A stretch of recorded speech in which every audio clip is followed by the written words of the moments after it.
ایک وقت کا ذکر ہے کہ ایک بہت خوبصورت اور نیک بادشاہ تھا۔ اس نے اپنے شہر میں ایک نہایت ہی خوبصورت مسجد تعمیر کروائی۔ مسجد کی تعمیر مکمل ہونے کے بعد بادشاہ کی بیٹی نے خواہش ظاہر کی کہ جب یہ خوبصورت مسجد بن جائے گی تو وہ وہاں جا کر 2 نفل ادا کرے گی۔ مسجد کی تعمیر مکمل ہونے پر شہزادی اپنی خواہش کی تکمیل کے لیے مسجد میں تشریف لائیں اور 2 نفل ادا کرنے لگیں۔ اس وقت تمام مزدور جا چکے تھے، بس ایک نوجوان مزدور وہاں اکیلا بچا تھا جو اپنا کام سمیٹ رہا تھا۔ اس نے شہزادی کو نماز پڑھتے ہوئے دیکھا۔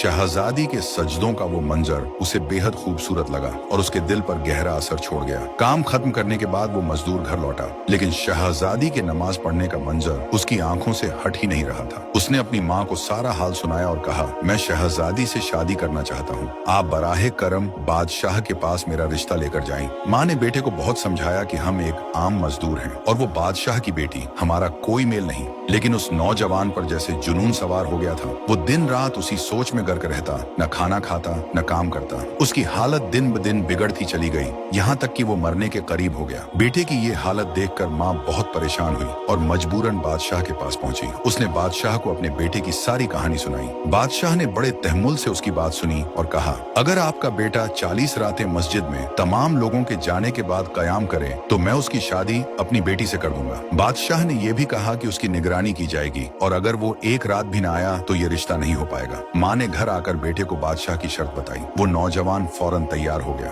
ہر رات جب سب نمازی چلے جاتے وہ مسجد میں قیام کے لیے جاتا۔ وہ اللہ کے حضور سجدے کرتا، دعائیں مانگتا اور اس کی عبادت میں کھو جاتا۔ 1 2 3 کرتے کرتے 40 راتیں گزر گئیں، لیکن نوجوان بادشاہ کے پاس نہیں گیا، بلکہ وہ کئی اور راتیں بھی مسجد میں ہی گزارتا رہا۔ جب کافی دن گزر گئے اور وہ نوجوان بادشاہ کے پاس نہیں آیا تو بادشاہ نے اسے اپنے محل میں بلوایا۔ بادشاہ نے اسے پوچھا، کیا تم نے میری شرط پوری کی؟ نوجوان مزدور نے کہا، جی حضور، میں نے آپ کی شرط پوری کی ہے۔ بادشاہ نے خوش ہو کر کہا، میں تم سے بہت خوش ہوں، میں تمہاری شادی اپنی بیٹی سے کرانے کے لیے تیار ہوں۔ لیکن یہ سن کر وہ مزدور مسکرایا اور بولا، بادشاہ سلامت، میں اب اس رشتے کے لیے تیار نہیں۔ بادشاہ حیران ہو کر بولا، کیا مطلب؟ تم تو اس کے بغیر زندہ نہیں رہ سکتے تھے؟ نوجوان نے بڑے سکون سے کہا، حضور، آپ نے مجھ پر بہت بڑا احسان کیا ہے۔ جب آپ نے مجھے 40 راتیں مسجد میں قیام کرنے کا حکم دیا تو میرا مقصد کچھ اور تھا، لیکن ان راتوں میں سجدوں کے دوران مجھے جو سکون ملا اس کا مقابلہ دنیا کی